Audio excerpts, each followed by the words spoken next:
प्रभु यीशु मसीह के सामर्थी नाम में हम मांगते हैं। तारीफ करो जोर से खुदाबंद। उत्पत्ति की पुस्तक उसका 46 और उसकी 31 से लेकर 34 आयत। तब यूसुफ ने अपने भाइयों और अपने पिता के घराने से कहा, मैं जाकर फिरौन को समाचार दूंगा कि मेरे भाई, मेरे पिता के सारे घराने के लोग जो कनान देश में रहते थे वो मेरे पास आ गए हैं। वे लोग चरवाहे हैं क्योंकि पशुओं को पालते आए हैं, इसलिए वे अपनी भेड़ बकरी गाय बैल और जो कुछ उनका है सब ले आए हैं। जब फिरौन तुमको बुला के पूछे कि तुम्हारा उद्यम, तुम्हारा बिजनेस क्या है, तब कहना कि तेरे दास छोटे होते से ही पशुओं को पालते आए हैं, वरन हमारे पुरखा भी ऐसा ही करते थे। इससे तुम गोशेन देश में रहने पाओगे क्योंकि सब चरवाहों से मिस्री लोग घृणा करते हैं। तब यूसुफ ने फिरौन के पास ये समाचार दिया कि मेरे पिता, भाई, भेड़ बकरियां, गाय बैल जो कुछ उनका है सब कनान देश से आ गया है और अभी वो गोशेन देश में है। उत्पत्ति 47 उसकी 5 से लेकर 6 आयत। तब फिरौन ने यूसुफ से कहा, तेरा पिता और तेरा भाई तेरे पास आ गए हैं, मिस्र देश तेरे सामने पड़ा है। इस देश का जो सबसे अच्छा भाग हो उसमें अपने पिता और भाइयों को बसा दे, अर्थात वो गोशेन ही देश में रहें। और यदि तू जानता हो तो उनमें से जो परिश्रमी पुरुष हैं उन्हें मेरे पशुओं के अधिकारी ठहरा दे। सब बोलो आमीन। अब 47 उत्पत्ति 11 और 12 आयत में लिखा, तब यूसुफ ने अपने पिता और भाइयों को बसा दिया और फिरौन की आज्ञा के अनुसार मिस्र के सबसे अच्छे से अच्छे भाग में अर्थात रामसेस नामक देश में भूमि देकर उनको सौंप दिया। और यूसुफ अपने पिता का, भाइयों का और पिता के सारे घराने का एक एक के बाल बच्चे के घराने की गिनती के अनुसार भोजन दिला दिलाकर उनका पालन पोषण करने लगा। आमीन। बाइबल कहती है कि जब यूसुफ ने अपने राजा को कहा कि मेरे बाप, मेरे बच्चे, जो मेरे सब परिवार है वो आ गया है, तो बाइबल कहती है कि उसने कहा कि तुम उनको बताना कि तुम्हारा बिजनेस क्या है। तुम्हारा बिजनेस है पशुओं को पालने का। लेकिन वचन ये कहता है कि मिस्री लोग जो थे वो पशु पालन से, चरवाहों से नफरत करते थे। लेकिन वचन ये कहता है कि उस नफरत के बावजूद भी उनको बेस्ट देश दिया गया, जहां पर गोशेन देश जो था वो पूरा ग्रीन था। मिस्र देश में एक ऐसी, अगर आप मिस्र देश में जाएंगे तो वो पूरा एक आपको रेगिस्तान की तरह नजर आएगा। वहां एक नील नदी है जहां पर नील नदी के किनारे पे 97-95% पॉपुलेशन, और उस समय में तो 99% जो पॉपुलेशन थी वो नील नदी के किनारे रहती थी, क्योंकि और कोई रहने के लिए अच्छी जगह नहीं थी। और बाइबल कहती गोशेन देश जो था वो पूरी तरह से ग्रीनरी से भरा हुआ था। बावजूद इसके कि मिस्री लोग चरवाहों से घृणा करते थे, फिर भी उनको बेस्ट देश मिला। वही देश मिला जो उसका बेस्ट था, मिस्र का, बावजूद इसके कि वो उससे नफरत करते थे। रीजन क्या था इसका? नीति वचन 3 उसकी 3-4 में लिखा कि परमेश्वर की आज्ञाओं को अपने दिल में रखे रहना, अपनी हृदय रूपी पट्टियों पर लिखना, कृपा और सच्चाई को अलग मत करना, तो तू परमेश्वर और मनुष्य दोनों का अनुग्रह पाएगा। आप लोग परमेश्वर के कामों के लिए चुने गए हैं। बाइबल कहती आप लोगों को परमेश्वर ने अलग किया है। पौलुस कहता है तुम दुनिया से, परमेश्वर ने तुमको अलग करके तुम्हें एक बाउंड्रीज के बीच में ठहरा दिया है। तुम स्वतंत्र तो हो, लेकिन वो सब काम नहीं कर सकते जो अन्य जाति लोग कर सकते हैं, क्योंकि परमेश्वर ने तुम्हें आजाद तो किया है, पर अपनी आजादी को पाप के लिए यूज नहीं करना। अब जब बाइबल कहती है कि वो कहानी शुरू होती है यूसुफ से, आप इमेजिन कर सकते हैं कि इतने बड़े फेवर का रीजन ये था कि यूसुफ ने पोतीफर की पत्नी के साथ सेक्स नहीं किया और वो पाप में नहीं गिरा। ये रीजन था उसका इतनी बड़ी ब्लेसिंग अपने लिए और अपने परिवार के लिए रखने का। जब पोतीफर की पत्नी ने उसको अपने साथ सोने के लिए बोला तो बाइबल कहती है उसने मना किया और कहा कि तेरे पति ने सब कुछ, सारा बिजनेस, सारा घर मेरे हाथ में कर दिया है, तो क्या ये सही होगा उसकी पत्नी पर भी हाथ डालना? और बाइबल कहती है उसने मना कर दिया। उसकी पत्नी ने जानबूझकर उसको इल्जाम लगवाकर उसको जेल भेजा। लेकिन बाइबल कहती जब वो जेल में था और सांकलों से बंधा हुआ था तो भी यहोवा का वचन उसे कसौटी के ऊपर कसता रहा। क्या आप इमेजिन कर सकते हैं एक शरीर का काम आप और आपके परिवार और जनरेशन के नाश होने का कारण बन सकता है, और उसी शरीर के काम से फ्री होना आपकी और आपके जनरेशन की ब्लेसिंग का कारण भी बन सकता है। हम क्या कहते हैं, सरकार बुरी है, या हम क्या कहते हैं, या इकोनॉमी बुरी है, इकोनॉमी बैड हो गई, कोविड आ गया, अब उसके बाद यूक्रेन के साथ युद्ध छिड़ पड़ा है तो मेरा बिजनेस डाउन है। लेकिन बाइबल का वचन ये कहता है, मिस्री लोग जिन लोगों से घृणा करते थे, क्यों घृणा करते थे? मिस्र कहां से निकला? कनान से निकला था। कनान कहां से निकला? वो नूह के तीसरे बेटे से निकला था, जिसने अपने बाप को नंगा देखा था, उससे निकला था मिस्र। और इसीलिए जो मिस्री लोग थे वो थे तो इजराइलियों के रिश्तेदार, लेकिन अलग हो चुके थे, दुश्मन बन चुके, जैसे भाई भाई का दुश्मन बन जाता है। और जो इजराइली थे वो ज्यादातर, जिस तरह एसाव और याकूब बाइबल कहती है कि भेड़ बकरी को चरवाही करने वाला बना, और एसाव धनुर्धारी बना, वो युद्ध करने वाला बना, शिकार खेलने वाला मनुष्य बना। तो इजराइली जो लोग थे वो चरवाहे थे। इसके बावजूद भी कि एक पूरा देश, उसका प्रधानमंत्री, उसका राजा, उसके लोग उनसे नफरत करने के बावजूद भी आप इमेजिन करो कि जब वो उस देश में जाते हैं तो बेस्ट पोर्शन उनको मिलता है। आपकी लाइफ में बेस्ट पोर्शन खुदा आपको देने के लिए तैयार है। मैंने कहा आप अपनी लाइफ में बेस्ट को देखने के लिए तैयार हो जाओ।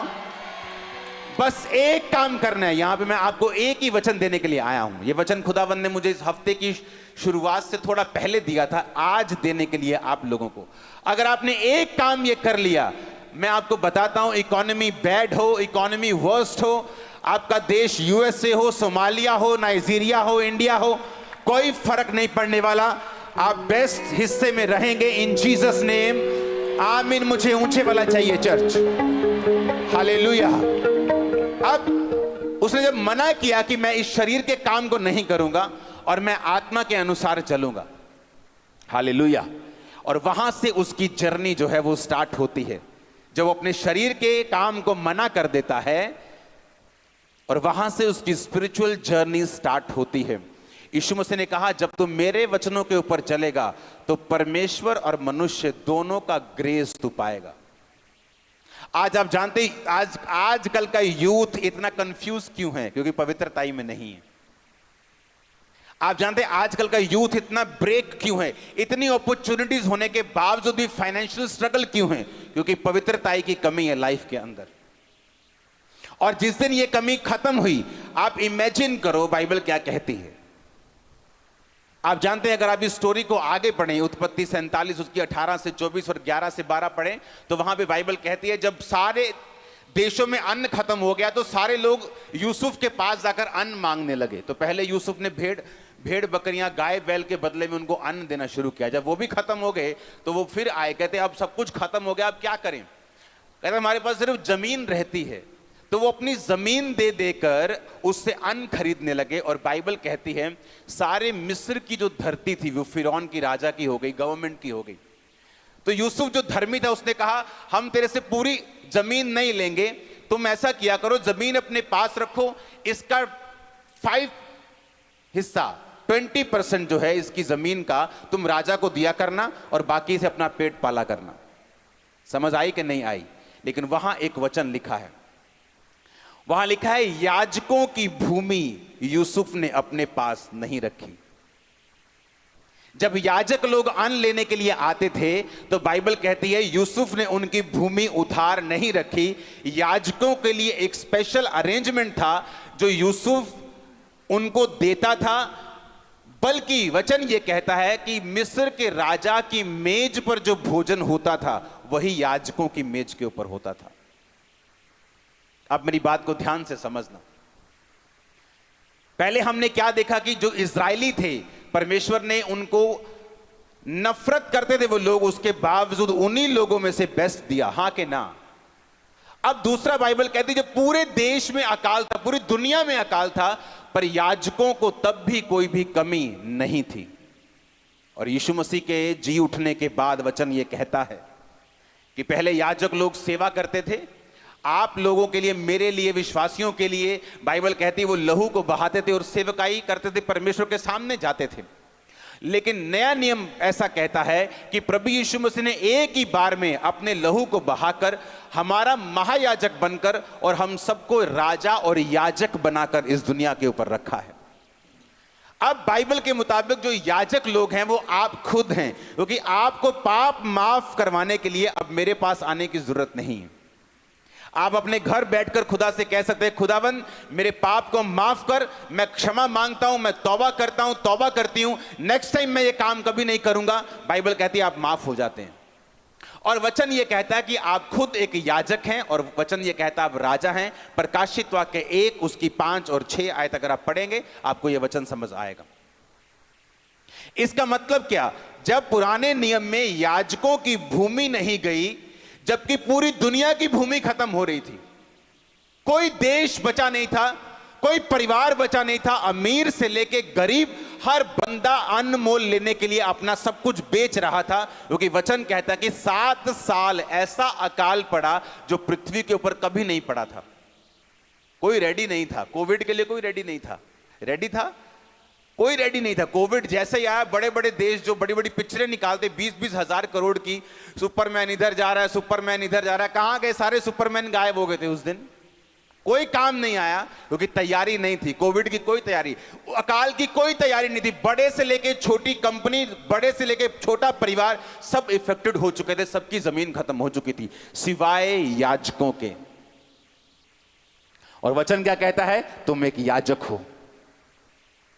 इसका मतलब पता क्या है?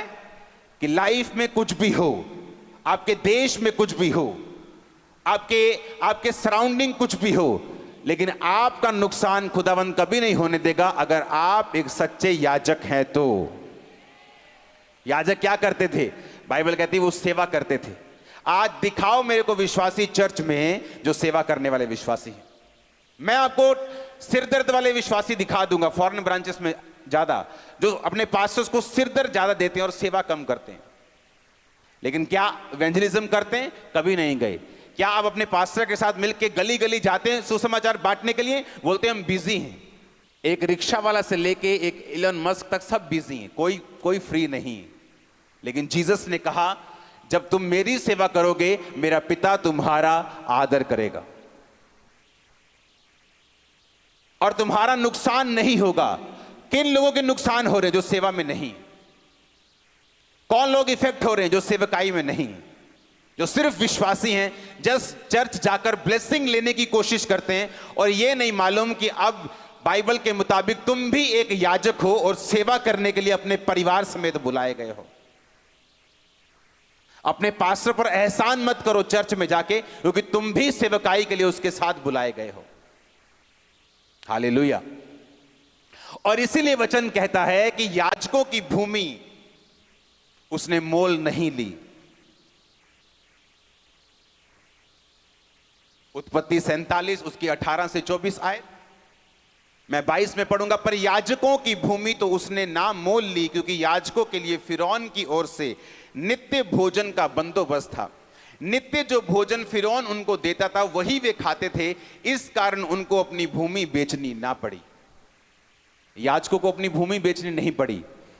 वो इस दुनिया की इकोनॉमी के इफेक्ट से आजाद थे। अगर आज आप फैसला करेंगे, पहला पवित्रताई में रहने का, दूसरा सेवा करने का, आप कुछ भी हो जाए, मैंने कहा कोई परमाणु हमला भी हो जाए, आप सेफ हैं यीशु के नाम। कोई ऐसा इकोनॉमिक इफेक्ट आपकी कंट्री पे आ जाए, लेकिन आप सेफ होंगे। और आप इमेजिन नहीं करेंगे, कोविड के दौरान मैंने चर्चिस को बंद होते देखा, सेवकाइयों को बंद होते देखा, बिजनेसेस को बंद होते देखा, चीजों को खत्म होते देखा, परिवारों को खत्म होते देखा। आप खंबरा चर्च का इतिहास देख लो, उसके बाद हम 3 गुना 4 गुना 10 गुना शाइन किया हमने। रीजन, क्योंकि जो खुदा, जो बाइबल का खुदा है वो मेरा खुदा है, आज भी वो जीवित है, वो मुर्दा नहीं है।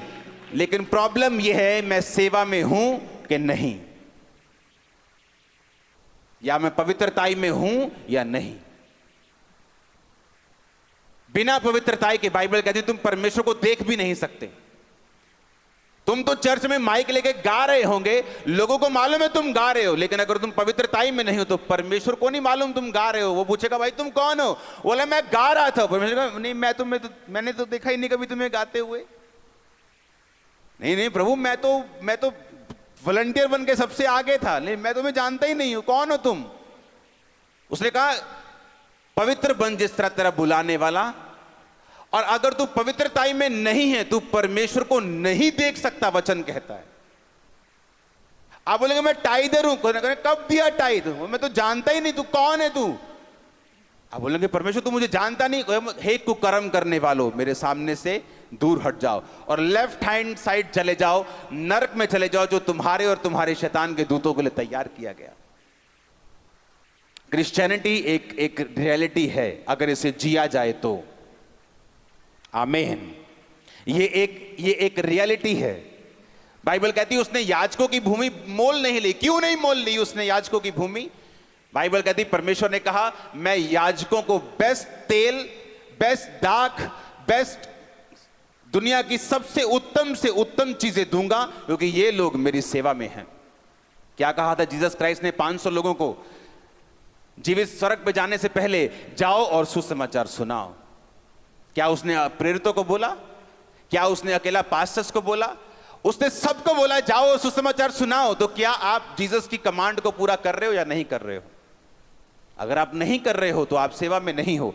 अगर आप सेवा में नहीं हो, आप याजक की कुर्सी छोड़ चुके हो। अगर आप याजक की कुर्सी छोड़ चुके हो तो जो लोगों के साथ हो रहा है आपके साथ भी वही हो रहा है। आपके घरों में भी वही कलेश है, वही बीमारियां हैं, वही श्राप हैं और वही इकोनॉमिक ऑपरेशन और डिप्रेशन है, क्योंकि याजकों की भूमि मोल नहीं ली गई। बाइबल कहती याजकों के लिए नित्य बंदोबस्त था उनके लिए। जब कोविड आया तो लोगों ने कहा कि अब देखते हैं चर्चिस कैसे चलती हैं। लोग बंद हो गए आने चर्चिस में, चर्च खाली पड़ी है, 100 एकड़ की चर्च खाली पड़ी है। अब देखते हैं क्या करते हैं ये लोग। आप जानते परमेश्वर कई बार ऐसे समयों को आने देता है ताकि लोगों को बता सके मैं इसके साथ हूं।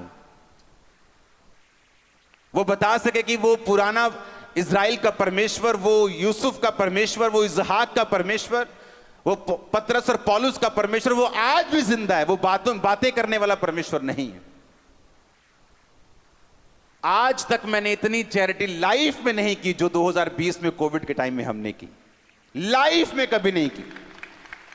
एक दिन में 35 लाख का चावल, एक दिन में 12 लाख रुपए का चावल, एक दिन में ट्रक से ट्रक आते थे, कॉन्टिन्यूस राशन जाता था लोगों के घरों में।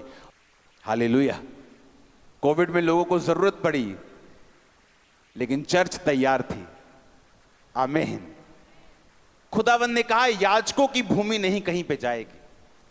फिरौन की ओर से नित्य बंदोबस्त था। एक दुश्मन के हाथ से परमेश्वर ने बंदोबस्त किया। पूरे इज़राइल में अकाल पड़ा। परमेश्वर ने कहा एलिया जा और करीत नामक नाले में छुप जा, वहां कौवे तेरे को खाना खिलाएंगे। कौवा चुराने वाला जीव है। खाना किसी ढाबे पे मौजूद नहीं था, इतना अकाल था। बाइबल कहती है एक मुट्ठी आटा, एक बोरी आटे के लिए लड़ाइयां हो रही थी लोगों में। खाना कहां मौजूद था? सिर्फ राजा की रसोई में। और बाइबल कहती एलिया मांस और रोटी रोज तब तक खाता था जब तक वो कौवों को बस ना कह दे कि बस, क्योंकि वो याजक था। याजकों के लिए परमेश्वर का इंतजाम ऐसा है जैसा आम लोगों के लिए नहीं है। तो क्या आप सेवा में हैं? क्या आपका परिवार सेवा में है? क्या आपका फाइनेंस सेवा में लगा हुआ है? क्या आपके बच्चे सेवकाई में हैं? क्या आप सुसमाचार दे रहे हैं या नहीं? क्योंकि इसमें आपका फायदा है, परमेश्वर का नहीं। आमीन। जो सेवा कर रहे हैं किसका फायदा है? उन लोगों का जो सेवा। याजक बन के किसका फायदा हुआ? याजकों का फायदा हुआ कि उनको भूमि देनी नहीं पड़ी, परमेश्वर ने उनकी भूमि को बचा के रखा। हालेलुया। ऊंची आवाज में हालेलुया बोलो।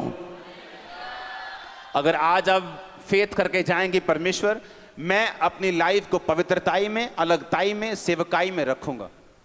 मैं अपने शरीर को शैतान को नहीं दूंगा। एक शरीर का काम, सिर्फ एक, आदम को कहां तक लेके गया? सिर्फ एक शरीर का काम जो यूसुफ ने मना कर दिया, उसको वो कहां तक लेके गया? बाइबल कहती है कि तुम शरीर के अनुसार चलोगे तो मरोगे, आत्मा के अनुसार चलोगे तो जियोगे। सारी सेवकाई, सारी क्रिश्चियन लाइफ इस बात पे डिपेंड करती है कि आप अपने शरीर को कितना फीड करते हैं, पाप से कितना दूर रहते हैं, आप परमेश्वर के साथ कितना अलगताई में रहते हैं, कितना सेवकाई में रहते हैं, परमेश्वर के साथ कितना जुड़े रहते हैं। परमेश्वर ने कहा जब तू मेरी सेवा करेगा मेरा बाप तेरा आदर करेगा। और जब परमेश्वर आदर करने पे आता है वो जबरदस्त करता है। आज क्यों फैमिलीज सेटिस्फैक्शन में नहीं, सेटिस्फाइड नहीं? क्योंकि उन्होंने खुदा को कभी सेटिस्फाइड नहीं किया। एक का मुंह इधर, एक का मुंह उधर, क्योंकि तुम्हारा मुंह भी परमेश्वर से दूर है, इसलिए तुम्हारे हस्बैंड का मुंह भी तुमसे दूर है। तुमने परमेश्वर से बेवफाई की है, दुनिया ने तुमसे तुम्हारे साथ की। जो तुमने खुदा की लाइफ में बोया है वो तुमने काटा है। उसने कहा अगर तुम याजक हो, वो ये भी ध्यान रखता तुम्हारा पार्टनर कौन है, वो तुम्हें चॉइस करने में हेल्प करेगा। अगर तुम याजक हो और पवित्रताई में चल रहे हो, वो ध्यान रखेगा तुम कौन सा कैरियर चुनते हो, वो ध्यान रखेगा कि तुम सफल हो जिधर तुम जाओ, जिस जगह पर तुम जाओ। आमीन। हमें लगता है परमेश्वर बड़ी बातों की परवाह नहीं करता। बाइबल कहती वो छोटी से छोटी बात की भी तुम्हारी चिंता करता है। एक मां को चिंता होती है किस कलर के कपड़े अपने बच्चों को डलवाने हैं, बाइबल कहती परमेश्वर तुम्हारी छोटी से छोटी बात की भी चिंता करता है। आमीन। इसलिए वचन कहता है कि याजकों की भूमि कहीं नहीं गई। क्यों नहीं गई? क्योंकि फिरौन की ओर से नित्य बंदोबस्त था। इमेजिन करो, जिन लोगों से नफरत करते थे, वो चरवाहों से स्पेशल नफरत करते थे, और उन्हीं को कह रहे हैं कि तुम्हें बेस्ट से बेस्ट देश मिस्र का हम देंगे, वहां पे जाओ, अपने भेड़ बकरियों को चराओ, वहीं पे रहो, बेस्ट हिस्सा इस देश का मैं तुम्हें देता हूं। क्यों? क्योंकि यूसुफ ने एक बीज बोया था कि बाइबल कहती वो हिला नहीं। उसने अपने शरीर के सामने आत्मसमर्पण नहीं किया, अपनी इच्छाओं की पूर्ति नहीं की, अपनी काम की पूर्ति नहीं की, बल्कि परमेश्वर में बना रहा, टिका रहा, खड़ा रहा और अड़ा रहा। आज मेरी प्रेयर है कि खुदावन आपके यूथ को, आपके लोगों को पवित्रताई के ऊपर चलने की ताकत और सामर्थ्य दे, और आपका परिवार और आपके लोग सेम ना हो। आमीन। ऊंचा तो ये आशीष आपकी है। ऊंची आवाज में 7 बार बोलो आमीन। मेरा बिलीव है आप लोग इस बात को ध्यान से समझेंगे। आमीन। ये किस तरह से यूसुफ ने बरकत को पाया, किस तरह से उसने फिरौन के आंखों में फेवर को पाया। परमेश्वर ने कहा जब तुम मेरी आज्ञाओं को अपने पट्टियों पर, हृदय पर लिख लेगा, तो परमेश्वर और मनुष्य दोनों का अनुग्रह पाएगा। दोनों की ग्रेस तेरे पे होगी। आदमियों की ग्रेस भी तू पाएगा, जिस तरह यूसुफ ने पाई। परमेश्वर की ग्रेस को पाया कि उसने दर्शन का मतलब समझाया, राजा को बताया कि क्या दर्शन का मतलब है, कि 7 साल बहुत फसल होगी, 7 साल अकाल के होंगे, इतने बड़े अकाल होगा वो कि 7 साल की फसल लोग भूल जाएंगे। ये परमेश्वर का ग्रेस था उसके ऊपर, कि कोई जादू टोना करने वाला, कोई किसी भी तरह का कोई पंडित, बाइबल कहती है, उनको ये इस बात का मतलब बता नहीं सका जो यूसुफ ने बताया। ये परमेश्वर का ग्रेस था उसके ऊपर। और उसके बाद मिस्र के राजा ने, फिरौन ने कहा जब तेरे माँ बाप भाई बहन यहां आ जाएं तो मैं उनको बेस्ट से बेस्ट मिस्र का देश दूंगा। बाइबल कहती है ये परमेश्वर का नहीं, ये इंसान का अनुग्रह था उसके ऊपर। नीति वचन 3 उसकी 3-4 अगर है तो उसको निकालेंगे अपनी स्क्रीन के ऊपर। उसमें स्पेशल लिखा है कि परमेश्वर का कि कृपा और सच्चाई तुझसे अलग ना होने पाए, वरन उनको अपने गले का हार बनाकर अपनी हृदय रूपी पट्टियों पर लिखना, तो तू परमेश्वर और मनुष्य दोनों का अनुग्रह पाएगा और तू अति बुद्धिमान होगा। आमीन। आपको ग्रेस चाहिए अगर आप बाहर निकलते हैं तो, अपने बिजनेस प्लेस में, अपनी जॉब, अपने कैरियर में, अपनी पढ़ाई में, अपने परिवार में आपको ग्रेस चाहिए, खुदाबंद की भी और इंसान की भी। आमीन। और परमेश्वर ने कहा है अगर तू मेरी आज्ञाओं को अपने हृदय पर लिख लेगा तो तू ग्रेस को पाएगा, मनुष्य का भी और परमेश्वर का भी। हालेलुया। मेरा बिलीव है कि आप लोग पवित्रताई के वचन को बड़े सीरियसली लेंगे और अपनी लाइफ से उन कमियों को, उन त्रुटियों को दूर करेंगे जो परमेश्वर ने रखी हैं कि आपकी लाइफ में ना हो। और हमें लगता है ये छोटा सा काम है, ये तो छोटा सा काम है, इससे क्या हो जाएगा, ये मेरी छोटी सी कमी है मेरी लाइफ की। बाइबल कहती है एसाव ने एक बार के भोजन के बदले में अपने पहलौठे होने के अधिकार को बेच दिया, इसलिए आज आप बोलते हो अब्राहम इसहाक याकूब का परमेश्वर।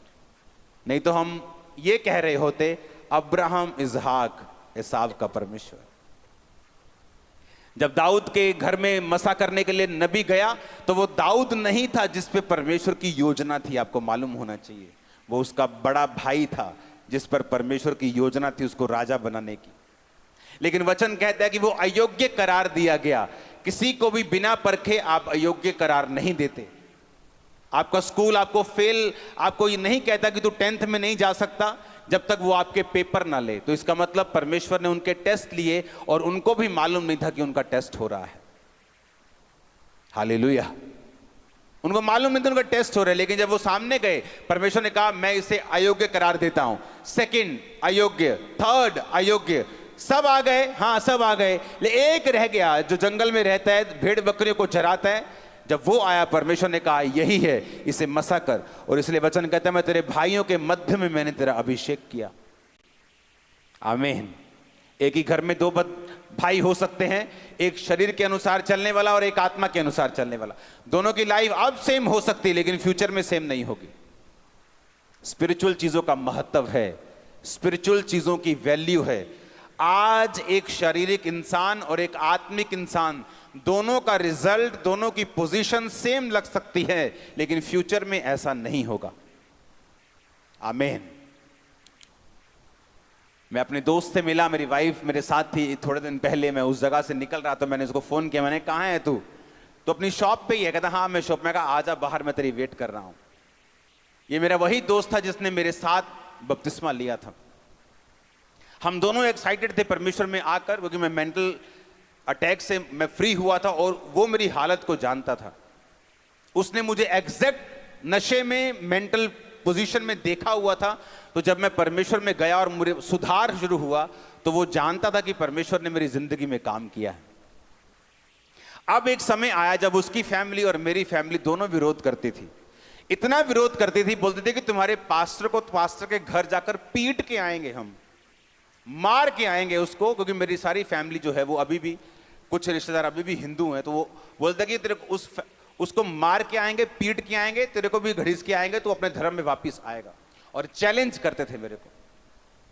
उसकी फैमिली ने एक दिन उसको अपने पास बिठाया और बोला बेटा ना तो तेरी शादी करेंगे, ना तेरे को दुकान देंगे, ना तेरे को मकान में हिस्सा देंगे, तेरे छोटे भाई को सब कुछ दे देंगे। अगर तूने जीसस क्राइस्ट को नहीं छोड़ा, हमारी बात नहीं सुनी, तो तेरा पत्ता काट देंगे हम। और सेम प्रेशर मेरे ऊपर था कि तुझे बिजनेस करना है, तुझे टाइल्स का बिजनेस चलाना है, बहुत बड़ा बिजनेस था, तुझे ये काम करना है, तुझे ये क्रिश्चियन लोगों के पीछे नहीं जाना है। मेरा डिसीजन अलग था। मैंने सेवा का फैसला लिया, परमेश्वर के पीछे चला।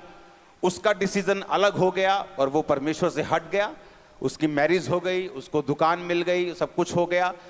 जिस माँ ने, जिस बाप ने उसका विरोध किया, जिस भाई ने उसका विरोध किया, 1 साल में उसका भाई डूब के मर गया, पहाड़ों में गया। थोड़ी देर बाद माँ को टीबी हो गई, वो मर गई। उसके बाद उसका बाप मर गया। अब वो अकेला है, उसकी मैरिज खराब हो चुकी है, सब कुछ फिनिश हो चुका है लाइफ में। और आज जब हम दोनों मिलते हैं और जमीन आसमान का फर्क लगता है। और एक समय हमने इकट्ठे शुरुआत की थी, और ज्यादा लंबा समय नहीं मैं बोल रहा हूं, जस्ट 15 साल 16 साल की बात कर रहा हूं। शुरुआत आपकी सेम। आज एक शरीर में चलने वाला व्यक्ति, और एक आत्मा में चलने वाला व्यक्ति जब डिसीजन लेते हैं, शरीर वाला और आत्मा वाला हो सकता है सेम पोजीशन पे लगे आपको लगे कोई फर्क नहीं है। शरीर में चलने वाला आपको ज्यादा ब्लेस लग सकता है, क्योंकि मुझे लगा कि उसकी शादी हो गई, उसको दुकान मिल गई, घर में कलेश खत्म हो गया। छोड़ो यार, परमेश्वर को क्या मानना, दिल में मान लेंगे परमेश्वर को। जो घर वाले जाते हैं, माथा टेक दो वहां जाके, क्या प्रॉब्लम है? कुछ नहीं, घर में कलेश थोड़ी रखना है अभी। इसलिए कि कैंसर का फोड़ा दर्द ना करे, जख्म दर्द ना करे, उसको ना निकलवाओ तो वो आपकी मौत का कारण बन सकता है। अगर उसको निकलवा दो, आज पेन हो सकती है लेकिन आप फ्री हो जाते हैं। यीशु मसीह ने कहा मेरा रास्ता तंग है, थोड़े जो इसे पाते हैं, लेकिन खुला रास्ता है, बहुत लोग उसमें जाएंगे। जो खुला रास्ता है, जहां कोई सिरदर्दी नहीं है, कोई विरोध नहीं है, जो मर्जी खाओ पियो, जहां मर्जी जाओ, जिस मर्जी पार्टी में जाओ, कोई तंग रास्ता नहीं, खुला एंजॉय करो लाइफ को। लेकिन जीसस ने कहा जो मेरा रास्ता है वो तंग रास्ता है और थोड़े हैं जो इसे पाएंगे। लेकिन वचन ये भी कहता है मेरे मार्गों में उत्तम पदार्थ पाए जाते हैं। फिर जो क्रिश्चियन लोगों की लाइफ में होता है वो दूसरे लोग सोच भी नहीं सकते। आमीन। उनकी ब्लेसिंग्स, उनका कद जो परमेश्वर करता है, वो 10 जन्म लेकर भी, शरीर में रहकर भी उसको नहीं पा सकते। हालेलुया। लेकिन शुरुआत कहां से हुई? दोनों की शुरुआत एक सी लगती, शरीर वाला भी एक सा लगता है और स्पिरिट वाला भी एक सा लगता है। तब शरीर वाला हो सकता है ज्यादा आशीषित लगे कि इसको सारा कुछ मिल गया और मैं आत्मा में रह के इतनी डिफिकल्टी सहन कर रहा हूं, परिवार में रोज कलेश। आप इमेजिन करो, आप अपने घर में हो, आपकी माता और पिता से कोई बात नहीं होती। ऐसे चर्च में, जब मैं 50-60 लोग चर्च में आते थे तो मेरा भाई लिख के लगा देता था कि मेरा धर्म किसी की बुराई नहीं करता, लोगों को दिखाने के लिए। वो भी मेरा विरोधी हो गया था कि मेरा हिंदू धर्म किसी की बुराई नहीं करता, कि तेरा धर्म बुराइयां करता है, लेकिन मेरा लिख के कलीसिया के सामने टांग के जाता था वो। आज उसी चर्च में सेवा करता है। मेरे बाप भी, मेरी माँ भी, मेरा भाई भी, उसकी पत्नी भी, उसकी बच्ची भी। हालेलुया। और जब परमेश्वर फिर लेके आता लोगों को घड़ीस के, जब उसके बेबी नहीं हुआ, शादी मेरे छोटे भाई की मुझसे पहले हुई, कहता है इसने शादी नहीं करनी है, सेवा में चला गया, मेरी शादी करो, ये बंदा गलत है, मेरी शादी करो। शादी कर ली, बेबी नहीं हुआ। 1 साल, 2 साल, 3 साल, 4 साल, 7, 10 साल निकल गए। जब उसको वर्ड दिया मैंने परमेश्वर का, बेबी हुआ उसी साल। तो उसे मालूम हुआ कि ये फर्क है मुझ में और इसमें, कि इसने इतने साल परमेश्वर में लगाए हैं, ये फर्क है मुझ में और इसमें। इसने सेवा को नहीं छोड़ा, ये फर्क है इसमें और मुझ में। मेरी लाइफ को देखा गया, परखा गया। आपकी फैमिली कभी भी आपके प्रचार पे यकीन नहीं करती, याद रखना। आपकी फैमिली यकीन रखती है आपके लाइफ के रिजल्ट के ऊपर, जो आप दिखाते हैं बाय फोर्स बाय फायर। आमीन। वो आपके प्रचार को नहीं सुनती। मैंने अपने फादर को बैप्टाइज दिया, अपनी मदर को बैप्टिज्म दिया, अपने ब्रदर की वाइफ, मैंने अपने पूरे परिवार को बपतिस्मा दे चुका हूं। और आप इमेजिन करो, एक बार भी बैठकर ऐसे 1 सेकंड के लिए बाइबल खोलकर मैंने उन्हें कभी वचन नहीं बताया। जो सुनते चर्च से सुनते हैं और लाइफ देखते हैं मेरी घर पे, वो जीवन देखते हैं पवित्रताई का, अलगताई का, और रिजल्ट देखते हैं और रिजल्ट को सल्यूट करते हैं लोग। आपकी लाइफ में, सुनो मेरी बात, पवित्रताई, सुनो, एक गुण नहीं है। पवित्रताई एक गुण नहीं है, सिर्फ एक गुण नहीं है, एक अच्छा एट्रीब्यूट एक नहीं है। पवित्रताई एक हथियार है आप लोगों के लिए। आप नहीं जानते, आपकी लाइफ का वर्स्ट अटैक जो शैतान ने किया है, आप होलीनेस से उसे खत्म कर सकते हो। वो आपके हस्बैंड पे हो, वो आपके फाइनेंस पे हो, वो आपके बच्चों पे हो, वो आपकी सेहत पे हो, वो आपके किसी भी चीज के ऊपर हो। पवित्रताई को मेंटेन कर लो, प्रेयर को मेंटेन कर लो, सेवा करनी शुरू कर दो, अटैक खत्म हो जाएगा, वो स्ट्रगल खत्म हो जाएगा। वो 40 साल पुराना रोग क्यों ना हो, वो 50 साल पुरानी आपकी फैमिली ट्रबल कर्स क्यों ना हो, अगर आप इन चीजों को फॉलो करना शुरू करेंगे, सब चेंज हो जाएगा। हालेलुया। आज मेरा वो दोस्त भी एग्री करता है मेरी बातों से कि तूने स्टैंड लिया इसलिए तू यहां पे है। मैं तेरी ब्लेसिंग के साथ मैच नहीं कर सकता हूं। कहता मैं 1% भी मैच नहीं कर पाता हूं तेरी ब्लेसिंग के साथ। वो खुद इकरार करता है। हम दोनों अभी भी दोस्त हैं, लेकिन उसे मालूम है कि मैंने एक फैसला लिया था, उसने भी एक फैसला लिया था परमेश्वर में ना चलने का, और मैंने चलने का। वो दिन मेरे दुख भरे थे, घर पे जाना, माँ से बात ना होना, बाप से बात ना होना, भाई से बात ना होना, लड़ाई होना, झगड़े होना, कोई इमोशनल अटैचमेंट सब खत्म हो गया था घर में। जीसस ने कहा जो कुछ तुम मेरे लिए छोड़ देगा तू पाएगा, 100 गुना पाएगा। आज मेरा परिवार मेरे साथ ज्यादा अटैच होगा, मेरे भाई से भी। क्यों? उसका वचन पूरा हुआ। आमीन। लॉस एंजलिस में ये फर्स्ट मैं सीड डाल के जा रहा हूं। मेरा बिलीव है आप लोग सेवा में जाएंगे, मेरा बिलीव है सुसमाचार आप लोग देंगे, मेरा बिलीव है। आमीन। लोग को यहां सुसमाचार देने की आदत नहीं, इसलिए मैं जहां पे मेरी ब्रांच ना हो मैं क्रूसेड नहीं करता हूं, क्योंकि लोगों को सुसमाचार देने की आदत नहीं है। जो लोग ब्रांच से बाहर अगर वो क्रूसेड करवाएं, वो कभी भी इतना सुसमाचार नहीं कर पाते जितना मेरी ब्रांच कर पाती। हालेलुया। क्योंकि आपको सिखाना है लोगों को कि अगर आप सुसमाचार देंगे, अगर आप सेवा में जाएंगे, आप प्रोटेक्टेड रहेंगे, आप ब्लेस्ड रहेंगे। आप खामबरा में टेस्टिमनीज को सुनते हैं, आप amazing testimonies, hundreds of testimonies her Sunday her Thursday होती। रीजन क्या? उन लोगों को लगाया है मैंने सेवकाई में, उनके परिवारों को लगाया है सेवकाई में। क्योंकि जब आप सेवकाई में होते हैं, पास्टर्स को भी आसानी होती है आपकी लाइफ में हीलिंग करने के लिए, डिलीवरेंस करने के लिए, आपकी लाइफ में बरकत को रिलीज करने के लिए उनको भी आसानी होती है कि आप परमेश्वर के वचन के ऊपर खड़े हैं। आमीन। आप गर्म है तो अगर हथौड़ा पड़ेगा तो जल्दी शेप में आ जाएंगे आप, लेकिन अगर आप ठंडे हैं तो पास्टर हथौड़े मार मार के थक जाएगा, और उसका भी विश्वास आप एक दिन खत्म कर दोगे जो आज चर्चिस में हो रहा है। हालेलुया। मेरा बिलीव है आप लोग सेवा करेंगे। आज एंजल्स आपको टच करेंगे, अनॉइंटिंग आपको छुएगी, आप सेम नहीं होंगे। अपने परिवारों समेत यीशु मसीह के सामर्थी नाम में आमीन हो। चाहिए बरकत आपकी है। Hallelujah, hallelujah. आपने तो वचन पढ़ा है, मैंने पूरा होते देखा है। वो सरकारें जो क्रिश्चियन लोगों से नफरत करती हैं, मैंने उसका फेवर पाया है इंडिया में।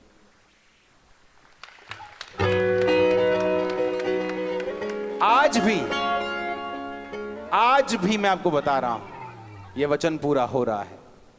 वो लोग जो नफरत करते हैं, मिस्री बाइबल लिखा, मिस्री चरवाहों से घृणा, नफरत, देखते कैसी की तैसी मार दो इनको, और कहते कि जाओ बेस्ट तुम्हारा है, मेरे देश का बेस्ट हिस्सा मैं तुम्हें दूंगा। वो फेवर आप देखोगे इन जीसस नेम। होली स्पिरिट बता रहा है मेरे को।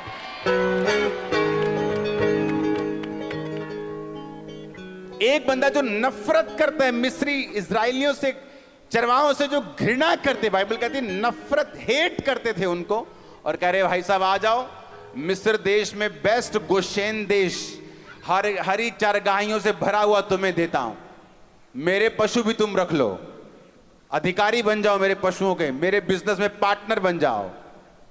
आपने अभी फेवर देखा नहीं, जब आता है आपका दुश्मन भी आप पे फेवर करके जाता है। बाइबल कहती है पूरे इजराइल में कहीं खाने की जगह नहीं थी, सिर्फ परमेश्वर को मालूम था खाना कहां है, राजा की रसोई में, और कौवे वहां से ला लाकर एलिया को खिलाते थे। और जो बाइबल की और पुस्तकें हैं, अगर आप स्टडी करेंगे, एलिया जब उस अकाल से बाहर आया तो अपने शरीर में मोटा हो चुका था, उसका वेट बढ़ चुका था। अकाल के टाइम पर भी परमेश्वर ने कहा मैं तुझे हंसमुख रखूंगा, यह वचन पूरा होता है। आमीन। लेकिन क्या हम सेवक हैं? क्या हम सेवकाई में हैं? क्या हम परमेश्वर के कामों को कर रहे हैं? क्या हम अलगताई में हैं? क्या पवित्रताई में हैं? क्या परमेश्वर के वचनों को हम वो आदर देते हैं जो हमें देना चाहिए? अगर हम देते हैं तो तैयार रहो फेवर लेने के लिए, तैयार रहो नुकसान से बाहर आने के लिए, तैयार रहो नए ग्रेस को, नए अनुग्रह को देखने के लिए खुदाबंद के, तैयार रहो अपने परिवार को बचता हुआ देखने के लिए यीशु मसीह के नाम में। हालेलुया। यीशु मसीह ने क्या कहा? उसने कहा तू बच, तेरा घराना बचाया जाएगा। कौन बचा? पहले यूसुफ बचा। उसने कहा अपने भाइयों को, कहता निराश मत होना, पछताना मत कि तूने मुझे बेच दिया, तुमने मुझे बेचा नहीं, यहोवा ने मुझे आगे भेज दिया। धर्मी के ऊपर मुसीबत आई, बाकी पापियों पे नहीं आई। कहते मैं इसलिए आगे आया हूं कि इस देश में आऊं, इसका अन्न बचाऊं और फिर तुमको बचाऊं। तू बच, तेरा घराना बचाया जाएगा। रूबेन अपना घराना नहीं बचा सका, क्यों? बाइबल कहती है अपने पिता की पत्नी के साथ उसने व्यभिचार किया, अपनी स्टेप मदर के साथ वो सोया। इसलिए बाइबल कहती परमेश्वर ने उसे अपना घराना बचाने के लिए इस्तेमाल नहीं किया। और याकूब ने कहा रूबेन तू दूसरों से श्रेष्ठ नहीं होगा, क्योंकि तू एक व्यभिचारी जन है। एक क्रिश्चियन है लेकिन वो भी आम लोगों के जैसे सब कुछ कर रहा है। क्यों? क्योंकि लाइफ में पाप है उसको। अगर पाप नहीं है वो इफेक्टिव होगा, वो होगा आज नहीं तो कल होगा। उसने कहा रूबेन तू लोगों से श्रेष्ठ नहीं हो पाएगा, आम लोग जैसे जीते तू भी जिएगा, क्योंकि तूने अपने पिता के बिछोने को अशुद्ध किया है। और यूसुफ, बाइबल कहती वो बचा और उसका घराना बचाया जाएगा। आज लोग चर्च में आते बोलते मेरी पत्नी बचाई जाए, मेरा बच्चा आ जाए, मेरे माँ बाप आ जाए। मैं उनको बोलता हूं तू बच पहले, तू बच गया, तू अच्छी तरह से बच गया और बचा रहा, तेरी फैमिली तेरे पीछे आएगी। वचन कहता है 100% आएगी, 99.999 नहीं, 100% तेरा परिवार बचाया जाएगा। पॉसिबल नहीं, मैंने कहा पॉसिबल नहीं है कि तुम यीशु मसीह के अनुसार चलो और तुम्हारा घराना बचाया ना जाए। पॉसिबल नहीं। वो आएंगे, मैंने कहा वो खुदावंद लेके आएगा उनको। उसने वचन में लिखा तू बच, तेरा घराना बचाया जाएगा। आमीन। यूसुफ ने प्रेयर नहीं की खुदावंद मेरे घराने से मुझे मिला, बल्कि पाप से बच के रहा। अकेला था, इमोशनल डिस्टर्ब था, पाप कर सकता था, बहाना था उसके पास, लेकिन वचन कहता है वो परमेश्वर में रहा, अलगताई में रहा। अपने हाथों को उठाओ, थैंक यू जीसस। ऊंची आवाज में सब दिन खड़े हो जाओ, अपने हाथों को उठाओ।